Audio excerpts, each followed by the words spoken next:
Video ini dibawakan khas oleh peserta Akademi YouTuber. Assalamualaikum warahmatullahi wabarakatuh dan selamat sejahtera. Bersama dengan Cikgu Nisa pada hari ini. Okey, baiklah, cikgu akan teruskan membuat penerangan tentang tajuk keselamatan di ruang kerja dalam mata pelajaran kemahiran hidup asas tahun 4, masalah pembelajaran. Okey, ini adalah kesinambungan daripada peraturan keselamatan yang sebelum ini, di mana murid perlu mengetahui peraturan keselamatan di ruang kerja. Okey, ruang kerja apa? Okey, pada hari ini Cikgu Nisa akan fokuskan pada peraturan keselamatan di ruang kerja, penternakan dan perkebunan. Okey, cikgu dah buat video tentang dua lagi ruang kerja, iaitu ruang kerja masakan dan jahitan. Jadi murid-murid boleh tonton semulalah ya video tersebut. Okey, jadi kita teruskan lagi. Okey, baiklah. Dalam 1.1.2 iaitu peraturan keselamatan di ruang kerja, penternakan dan perkebunan. Okey, ini adalah peraturan yang agak berlainan sedikit daripada dua lagi ruang kerja yang cikgu pernah beritahu sebelum ini, kerana ia melibatkan murid-murid yang berada di luar kelas ya. Okey, jadi kita tengok apakah peraturannya. Okey, yang pertama iaitu peraturan keselamatan diri. Kita ada 4 peraturan keselamatan diri. Okey, yang pertama, pakai pakaian yang sesuai dan memudahkan pergerakan. Okey, kalau murid-murid tengok gambar yang di sebelah ini adalah contoh pemakaian yang sesuai oleh murid-murid semasa melakukan aktiviti perkebunan atau penternakan di luar kelas. Okey. Contohnya kat sini kita nampak ya, ada pemakaian topi, apron, okey, dan pakaiannya tidaklah terlalu ketat ataupun tidak terlalu longgar. Okey. Yang kedua, ikat rambut dengan rapi supaya tidak mengganggu kerja. Okey, ini kita nak mengelakkan daripada rambut tu mengganggu penglihatan kita. Okey, kamu pun rasa tak selesa kan kalau rambut yang kamu tak ikat dengan rapi tu jatuh di muka kamu kan? Tak selesa kita nak menjalankan kerja-kerja di luar. Okey, dengan keadaan yang rambut yang tidak rapi. Seterusnya, yang ketiga, pakai kasut bertutup, bertumit rendah dan bertapak getah. Okey, bertapak getah ini cikgu khususkan kepada kasut boot getah. Okey, macam mana rupa kasut boot getah ni? Ni yang ni, warna hijau ni, nampak ya murid-murid? Okey, kasut boot getah ini sangatlah sesuai kalau murid pakai semasa menjalankan aktiviti di luar kelas. Okey, kita pijak tanah pun taklah mengotorkan seluar kita lah, sebab boot ni dia tinggi paras betis kita. Okey, dan dia bertapak dan dia diperbuat daripada getah, jadi tapaknya pun getah, jadi dia taklah mudahlah untuk kita bergerak sekiranya ada lantai yang licin. Okey, kita tak tergelincir lah. Yang keempat, pakai sarung tangan yang diperbuat daripada kain. Okey murid-murid, untuk pengetahuan murid-murid, ada lagi sarung tangan yang diperbuat daripada plastik ataupun getah. Tapi kenapa semasa kita menjalankan aktiviti penternakan atau perkebunan ini, murid-murid digalakkan untuk memakai sarung tangan yang diperbuat daripada kain? Nak tahu sebabnya? Okey, sebabnya adalah kain ini dapat mengelakkan daripada licin lah, tangan kita tu licin. Sebab contohnya bila murid-murid pakai sarung tangan untuk membuat aktiviti perkebunan, misalnya mencabut pokok yang mungkin ada duri, jadi tangan kita dah terjaga dekat situ. Dan bila kain ni dia kesat, bila kesat kita boleh tarik ataupun cabut rumput tu dengan lebih baik. Okey, kita teruskan. Peraturan yang seterusnya iaitu peraturan keselamatan alatan dan bahan. Okey, yang pertama, labelkan peralatan dan bahan. Okey, murid-murid semasa menjalankan aktiviti perkebunan ataupun penternakan, kebanyakan peralatan dan bahan ini berada di store. Kita simpan di store. Jadi semua peralatan dan bahan tersebut mestilah dilabelkan supaya murid-murid tahu apakah alatan yang hendak digunakan. Okey. Yang kedua, gunakan alatan dan bahan dengan cara yang betul. Okey, sekiranya guru minta murid-murid mencangkul tanah, pastikan murid-murid menggunakan cangkul itu dengan betul. Okey, bahan pula mungkin semasa murid-murid hendak memberi makan ikan, pastikan murid-murid beri makanan itu dengan cara yang betul. Okey. Yang ketiga, tidak menggunakan alatan yang telah rosak. Okey, kenapa murid-murid kita tak boleh menggunakan alatan yang rosak? Okey. Kita tidak boleh menggunakan alatan yang telah rosak kerana dia boleh menyebabkan kecederaan. Okey, andai kata murid-murid menggunakan cangkul yang dah longgar, okey, sangatlah bahaya sebab kita tak tahu bila-bila masa saja cangkul tu boleh tercabut. Kan?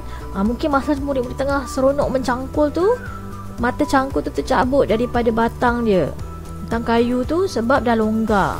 Kan? Bahaya kan macam tu?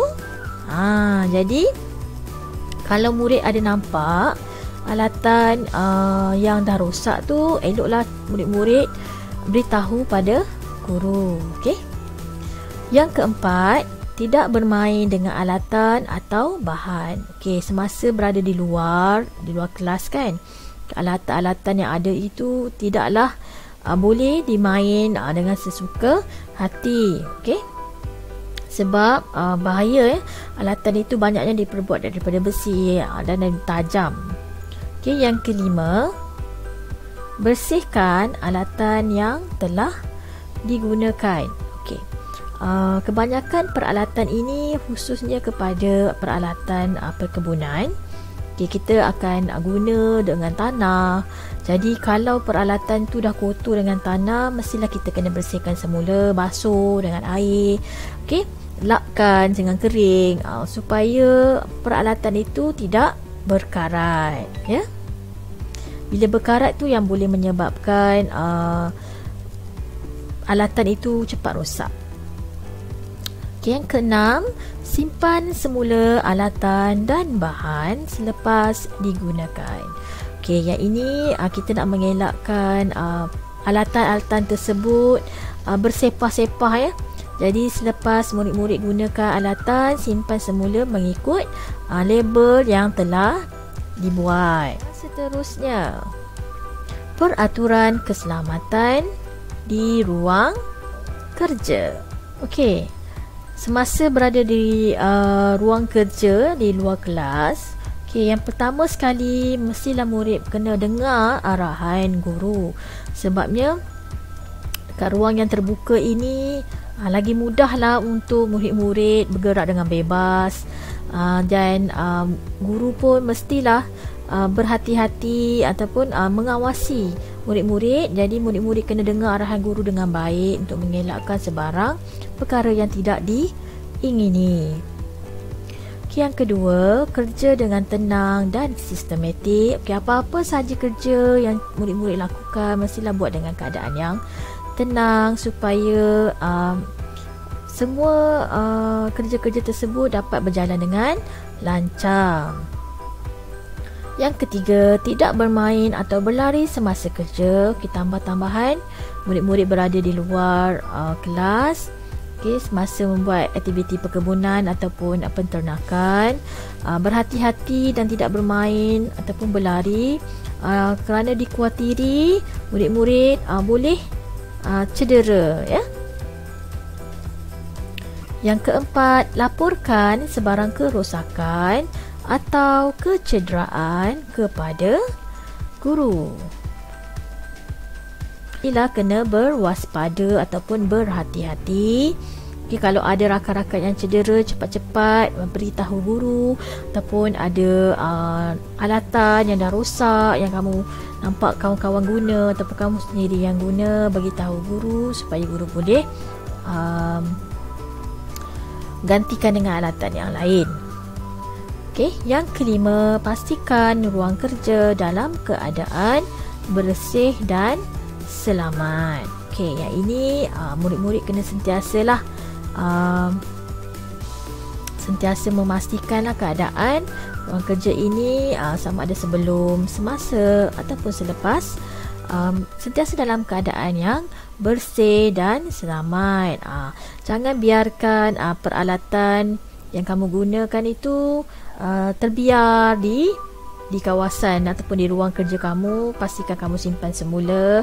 Kalau ada sampah-sampah, daun ataupun rumput-rumput yang kamu dah cabut, okey, boleh buang di tempat yang sesuai. Baiklah, kita teruskan dengan yang terakhir. Seterusnya dalam 1.1.3,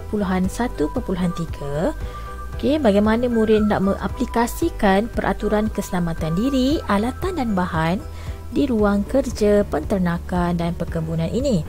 Okey, dalam sesi ini murid-murid akan menjawab soalan, ya. Dalam sesi ini cikgu akan sediakan beberapa peraturan. Jadi murid akan jawablah peraturan tersebut, ya. Baiklah, kita lihat peraturan yang pertama. Pakai sarung tangan yang diperbuat daripada kain. Pakai sarung tangan yang diperbuat daripada kain. Okey murid-murid, boleh murid-murid bagi tahu cikgu, ini adalah peraturan apa, ya? Adakah peraturan keselamatan diri? Peraturan keselamatan alatan dan bahan? Atau peraturan keselamatan di ruang kerja?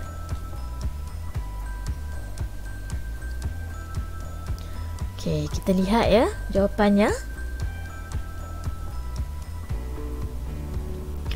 Ya, betul. Pakai sarung tangan yang diperbuat daripada kain adalah peraturan keselamatan diri. Tahniah murid-murid. Okey, kita tengok pula peraturan yang kedua.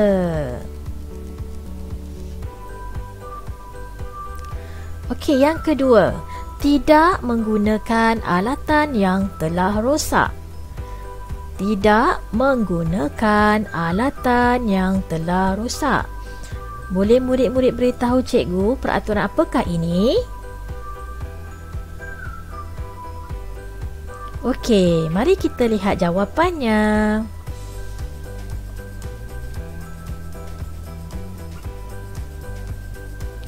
Ya, tepat sekali murid-murid. Tidak menggunakan alatan yang telah rosak adalah peraturan keselamatan alatan dan bahan. Tahniah. Okey, yang terakhir. Tidak bermain atau berlari semasa kerja. Tidak bermain atau berlari semasa kerja. Adakah ia peraturan keselamatan diri, peraturan keselamatan alatan dan bahan, ataupun peraturan keselamatan di ruang kerja? Apa jawapannya murid-murid? Kita tengok sama-sama. Ya, betul. Tidak bermain atau berlari semasa kerja adalah peraturan keselamatan di ruang kerja. Tahniah. Okey, nampaknya murid-murid sudah mengetahui serba sedikit peraturan-peraturan yang telah cikgu terangkan sebentar tadi. Baiklah murid-murid, kita telah sampai ke penghujung pembelajaran hari ini. Okey, cikgu harap murid-murid dapat serba sedikit pengajaran dan pembelajaran yang telah cikgu terangkan pada hari ini. Teruskan menonton video untuk pembelajaran yang akan datang. Sekian, terima kasih. Assalamualaikum warahmatullahi wabarakatuh. Terima kasih kerana menonton video ini. Jangan lupa untuk like, subscribe dan share.